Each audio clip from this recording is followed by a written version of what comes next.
India just bombed Pakistan. India literally just attacked Pakistan, and this is not good. This attack was a reaction to what happened on 22nd when 5 militants from Pakistan terrorist group come in and killed 26 only men. They allowed their wives to live. They killed 26 men, letting the women know, go show Modi what we did. They had the folks who said, what religion are you? I'm Hindu. Boom, killed them. What religion are you? I'm Muslim. Oh, really? Yeah. Why don't you tell me the Islamic kalima? They don't have it. Boom.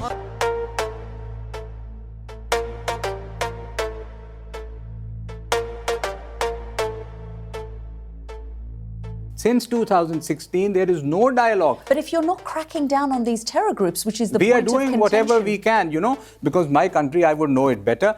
We are doing whatever is possible, much more than Pakistan is the biggest victim. On 25th of March, the entire train was hijacked and entire train, the stuff of films. And clear then links why to does the intelligence agencies and the military continue to support these nobody is supporting anything. The links are going to India, and there was, clear No, but I'm indications. talking about these proxy groups that exist I am not Pakistan. talking of any proxy groups, and we can discuss everything. I am talking of India and Pakistan. Can we find a solution to the problem? And we can have a longish discussion of your understanding of history or my understanding of history. How do we move forward? By allegations and counter-allegations. The appetite to sit together, discuss it patient, not by bombing my country in the middle of the night yesterday and killing 37 civilians. Now you're missing entire thing that in one of my foreign service colleagues, his nephew had shahadat, 6-year-old Irtaza Abbas, 6-year-old, and he was in his home, the home was bombed and the boy is dead.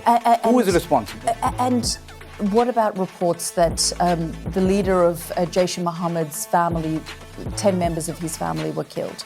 Reports that have come out. I have seen, there is no confirmation of it, I don't know. As I say, there is no love lost for anyone. Let's investigate. Let somebody independent investigate. My Prime Minister is saying, then... And if links of Jaish-e-Mohammed were found within Pakistan? You can't name them like this without any, you can't be the judge, jury and executioner. We have to investigate before we start. What has India done? We presume that these were mosques that were attacked. They're seminaries, madrasas and mosques, seminaries. And you can go and see that. The international media was there yesterday. We're just taking them around. Mosques have been attacked. But madrasas and seminaries that are they are mosques. Extremist building No, factories. this is you can imagine anything that you want, and I would respect that. Of course, it's your imagination.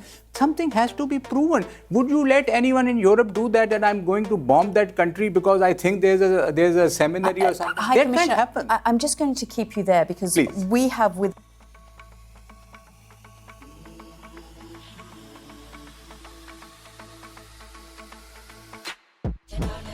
What Pakistan does, for the most part in that region, cues off of its obsession with India. Now, it says that it focuses upon trying to change the territorial status quo with respect to Kashmir. And virtually every Pakistani civilian or military leader will, in fact, go on and on and on about Kashmir. In its quest to reverse the status quo with respect to Kashmir, Pakistan also has larger interests vis-a-vis India that's not Kashmir specific.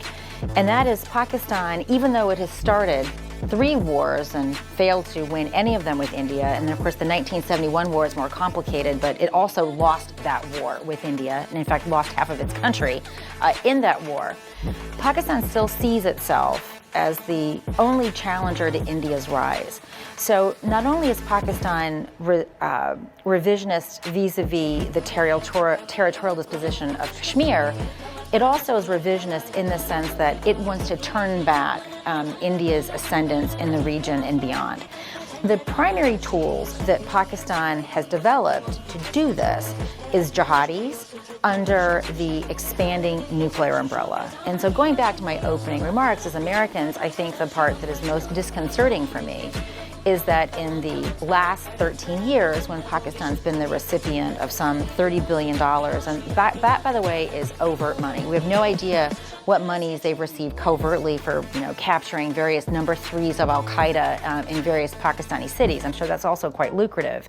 But on our dime, they've been able to expand their nuclear program. Neil is in a position to speak to that.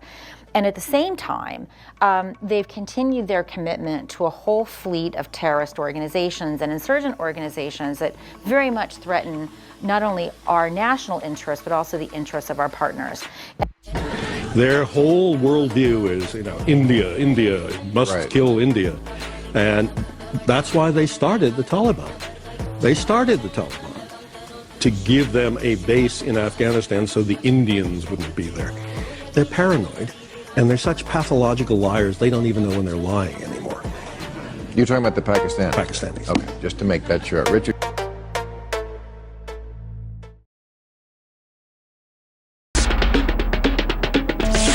उनकी बिल्कुल training भी होती थी और हम उनके support में थे कि ये मुजाहिदीन हैं जो इंडियन आर्मी से लड़ेंगे अपने हकूक़ के लिए।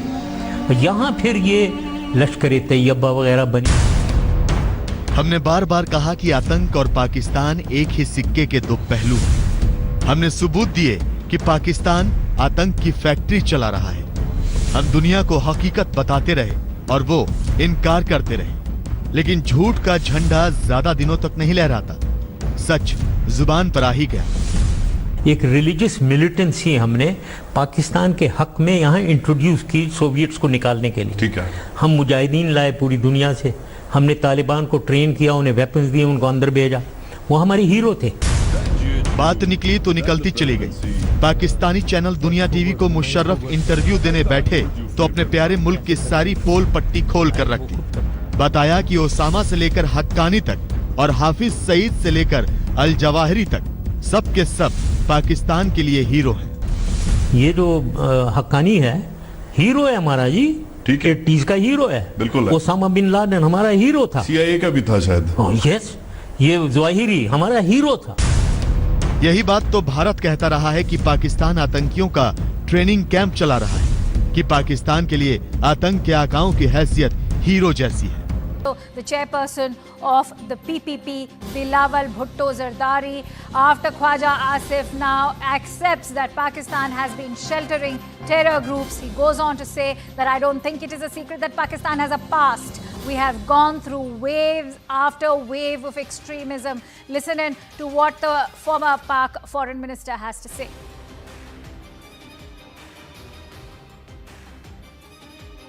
As far as what the defense minister said, I don't think that it's a secret that Pakistan has a past as far as extremist groups are concerned.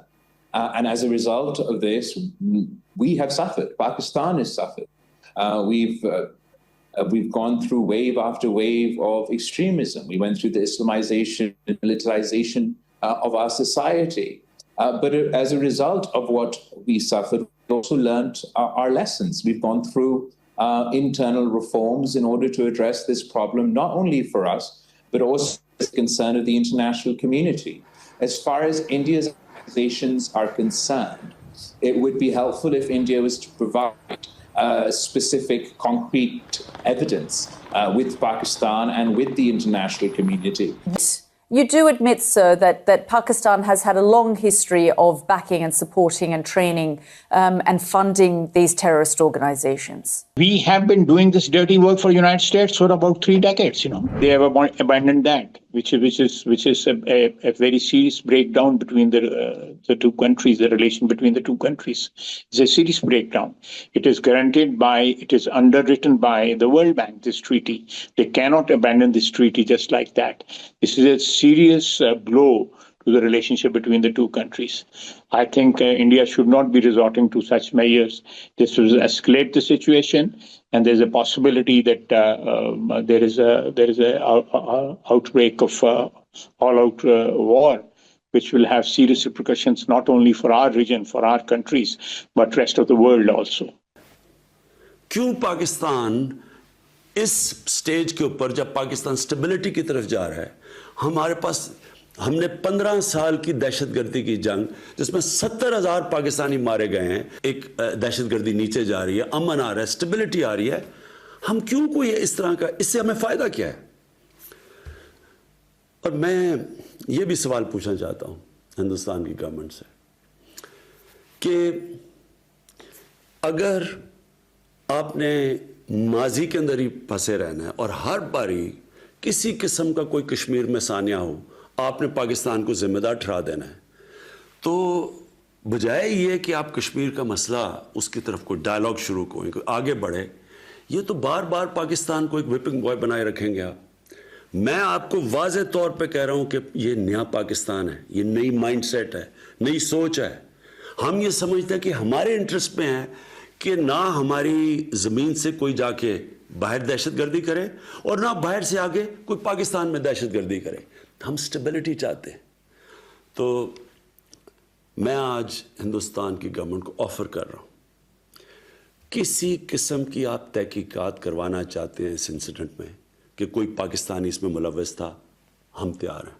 اگر آپ کے پاس کوئی ایکشنیبل انٹیلیجنس ہے کہ پاکستانی انوالوڈ ہے، وہ ہمیں دے، میں آپ کو گارنٹی کرتا ہوں کہ ہم ایکشن لیں گے۔ A press conference, Pakistani Air Vice Marshal Aurangzeb Ahmed has admitted to Pakistan's role in the Pulwama terror attack, which resulted in killing 40 paramilitary personnel. During the conference, he said, and we quote, "We tried to tell them with our tactical brilliance in Pulwama." Let's in fact listen in to this statement. If Pakistan's airspace, Pakistan's land, Pakistan's ADIZ and territorial waters, there's no compromise. There's no compromise.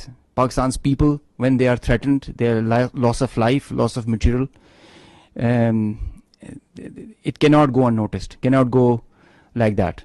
We owe it to our nation. And the pride and the trust the Pakistani nation has on our armed forces, we have always upheld it at all cost, at all cost. We did try to tell them with our tactical brilliance in Pulwama. Now we showed them our operational prowess and strategic guile and guide, and I think they should take heed.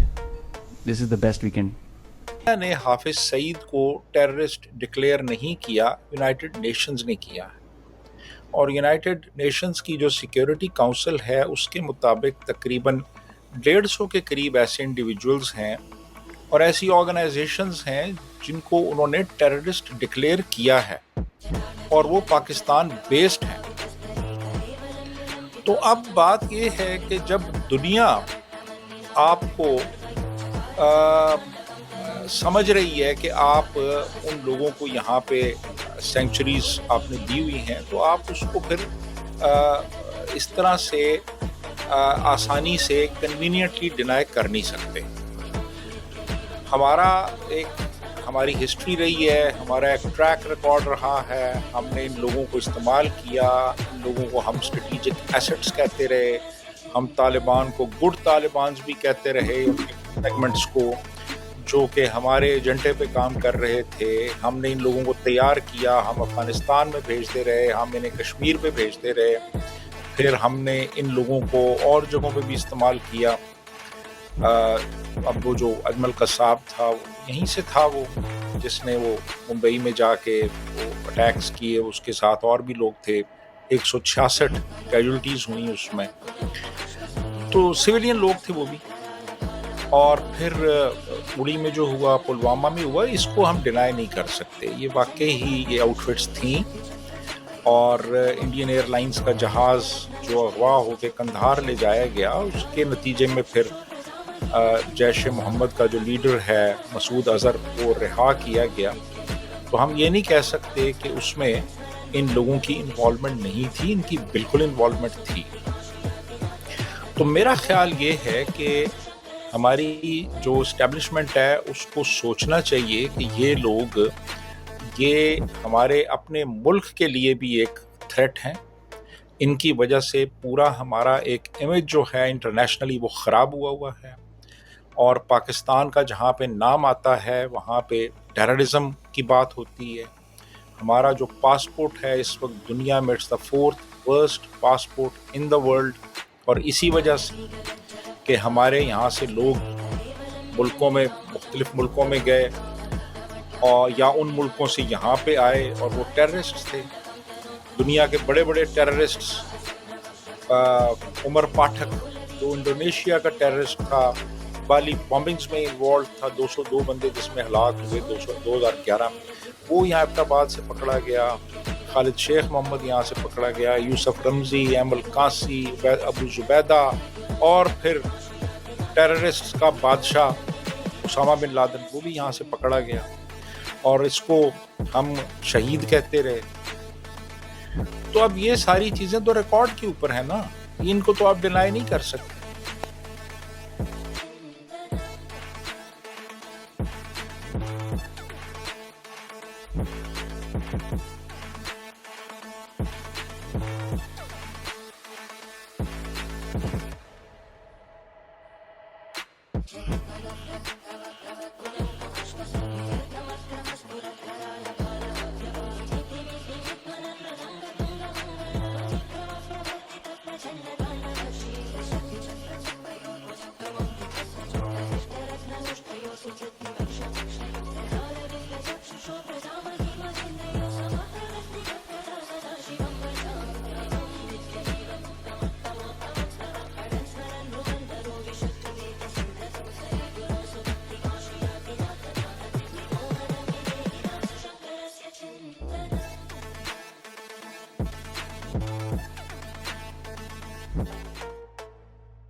So India launched a military operation in response to a terror attack. A lot of the headlines were really misleading about this stuff because, see, again, it's like Hamas and Israel. People in Pakistan, they carry out a terror atrocity in India. India responds militarily. And they're like, oh, India attacked Pakistan. They didn't, though. It was a response. Pakistan has vowed, I don't know how Pakistan can vow retaliation because it's what India did. But this has to do with the Pakistan-administered territories in Kashmir. India's Ministry of Defense said it was targeting specifically terrorist infrastructure because of that deadly attack last month. And everyone's been saying it's a major escalation. Can we just full stop? I am so tired of whenever terrorists decide to kill people, that's not considered an escalation. But when good people respond to put an end to terrorism, that's considered an escalation. I think at this point, if you're writing those type of headlines, you're also a terrorist. CNN had some terrorists describing it as a quote-unquote major escalation. Done with it. Done with it. I mean, this is asinine. Why are these people so hard up for terrorists?